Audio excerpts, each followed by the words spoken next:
ky pejsazh i ri në lindët e mesme është më së favorshëm për Kosovën, sigur se edhe në pjesë tjera të botës. Unë jam i bindur që çdo qeveri deri më tash e kishte marrë njohjen e Argjentinës. Ky presidenti i Argjentinës o pro-amerikan, o pro vendeve që janë partnere tona, nuk lodhet për dokra të lëvizjeve të pa inkuadruarve apo arreshtimet të BRICS-it është në boshtin perëndimor. Do thotë Indonezia është mundësi ideale.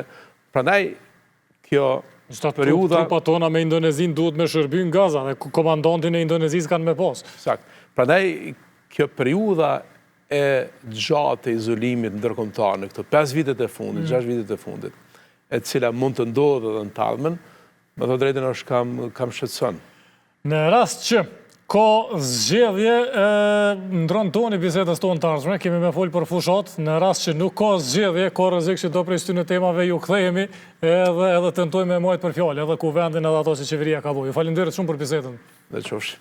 Shikues të nderuar, bisedua me Enver Hoxhajn, deputeti i PDG-s, ish ministër i jashtëm, aktualisht pjesë e Komisionit për Punë të Jashtme, që nëpër të cilin duhet kaloj ratifikimi i Bordit të Paqes, që është tema kryesore diplomatike, në anën tjetër janë tema tjera urgjente të cilat brenda një jave mund të marrin përgjigje ose mund të shtyhen edhe të shkojmë në zgjedhje.